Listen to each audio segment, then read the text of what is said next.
Oi, fala aí pessoal, bom dia.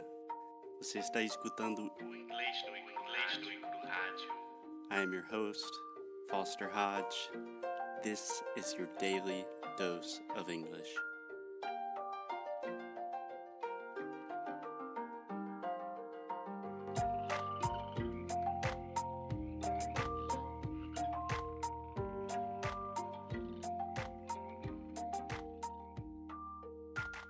Hey, Alexia. Hey, Amo. How are you? Happy Monday. Hey, Foster. I'm fine. Live from Lisbon. Finally, we are coming live from Lisbon, where the streets are crowded, full of gringos, which I am one of them, and the Wi-Fi is fast. Yes, we are really happy to be here. I was really sad yesterday saying goodbye to the dogs. Yeah, we don't need to talk about that, Alexia, because we're recording podcast and we gotta be happy. But now we are here, we are back, and we are recording an episode. Well, we are starting a new series about television. Series about series. Yeah. Yeah, so like we said last week, we are experimenting with kind of a new format where each week we focus on one theme and give you an entire week of episodes on that theme. And this week, I thought a good idea would be TV series. How to watch TV, what are some good series to watch. And I thought it was a good idea because everyone watches TV. And the most important part is how to use TV to help you study English. Yes, so that is what this episode specifically is about. Is not about episodes, not about series. It's about how to watch TV to improve your English. Yeah, so let's roll. Let's roll. Okay, so first question, Alexia. Subtitles or no subtitles? In my case, no subtitles. Oh, really? Yes. Just a note for all our listeners. Alexia, a quite advanced English speaker, will lie to your face and say no subtitles when I know damn well she uses subtitles all the time. Not all the time. Not all the time. Freaks and geeks, we are talking about this just to make it clear, but I never watch it with subtitles. David Letterman, the last 3 episodes, I didn't watch it with subtitles. I wasn't saying literally all the time. I'm just saying you do use subtitles. See, I am making my case here. Your case is made.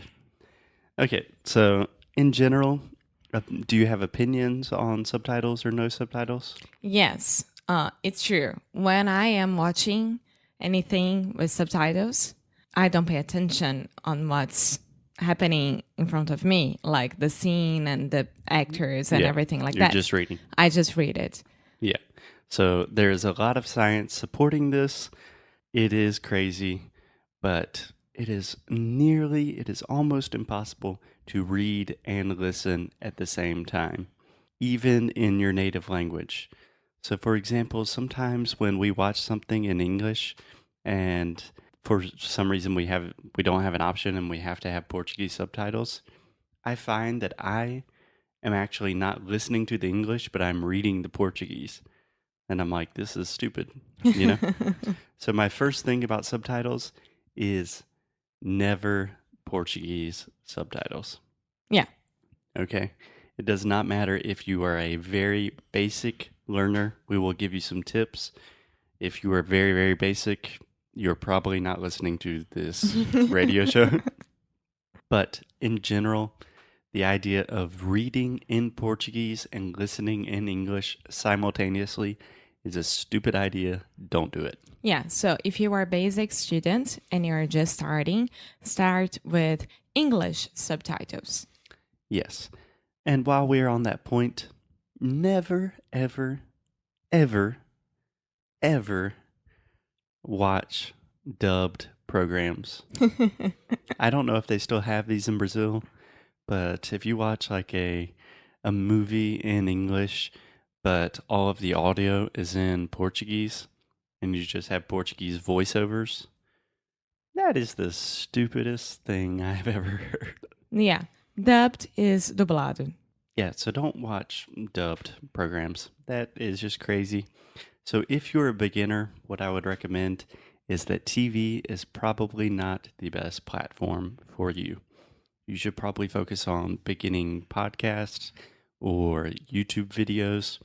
We have this thing in linguistics that we call, a lot of times we say comprehensible input.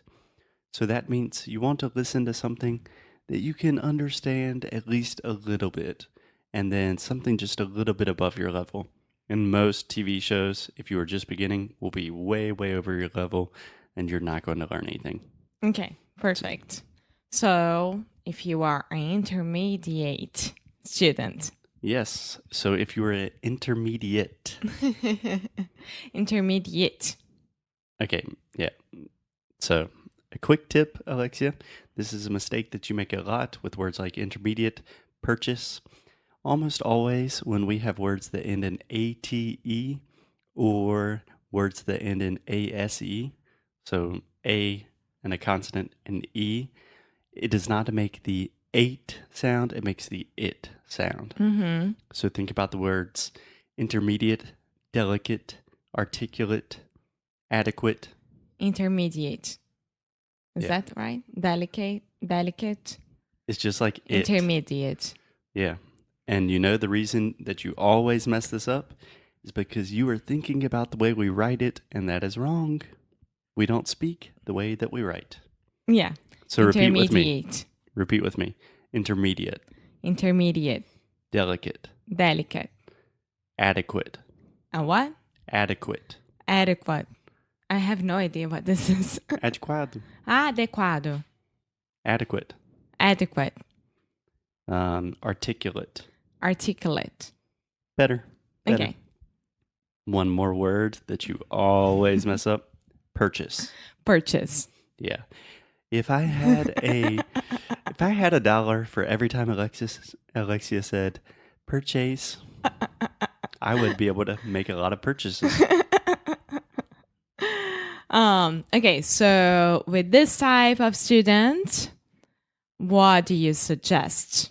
Okay, if you are an intermediate student, if you can understand the majority of what we're talking about, I think most of our listeners will fall into this category.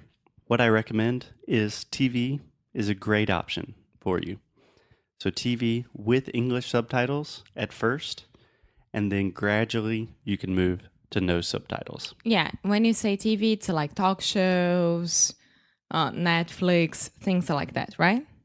Yeah, exactly. When I'm talking about TV, I'm using that in a very broad sense. It could be movies, TV, YouTube series, anything, shows. Yeah. So, what I would recommend is, depending on your level, if you really cannot understand anything, if you watch an episode of something simple like Friends and you just have no idea what's going on, try with English subtitles. If you can watch something without subtitles and you have a decent idea of what's happening and you can follow, the narrative and follow the plot, then go with no subtitles. It's the easiest way to really see where your English is, to understand how your comprehension is doing. It's just no subtitles. Then you are focusing on what people are saying. You are not reading. Yeah. What I usually say to my Portuguese students, oh my God, is that watch it first with subtitles just to understand what's happening. And after, 3 days, you go back and watch it without subtitles. Yes. That is always a great thing for intermediate students. If you are really going to miss a lot without subtitles, then watch it first with subtitles, enjoy the movie, learn the characters, understand what's going on, and then go back and watch it without subtitles and see how much you understand. Yeah, and don't be anxious. Like, it's a process. It's a process. Sorry, it's a process. Yeah. So really the idea here is if you are using subtitles, you are training your reading. And most of my students already read quite well in English. Even if you don't read that well in English, that's probably not the point. Alexia, why are you learning English? Do you really want to read Shakespeare in his original language? No. Yeah. No. We have translations of all of that stuff. I'm No one laughing reads not because anymore. I don't like Shakespeare. I do like it, but it's not like my main goal. Yeah. A lot of my students say, like, I really want to be able to read articles in English. These articles exist in Portuguese too. No one reads anymore. The idea is to be able to listen and speak. Listen To and speak. communicate. Exactly. So if you are an advanced student, we already talked about it right here, right now. No subtitles, ever. You are advanced. You Okay. have to practice. This is my recommendation for advanced, high intermediate, even intermediate students. Anyone that is serious about their English, here is what I recommend you doing. Watch something short. So it can be a short scene of a movie that you like, a dialogue from a show that you like, a YouTube video. Watch it a few times with no subtitles, okay? And really try to understand what you are understanding. So if there's a phrase that they say really fast and you cannot catch everything, stop it, repeat it. If you're watching on your computer, you can slow the audio down and then really understand what they're saying. And if you are super ambitious and a linguistic nerd like me, try to memorize the dialogue. Yeah, exactly.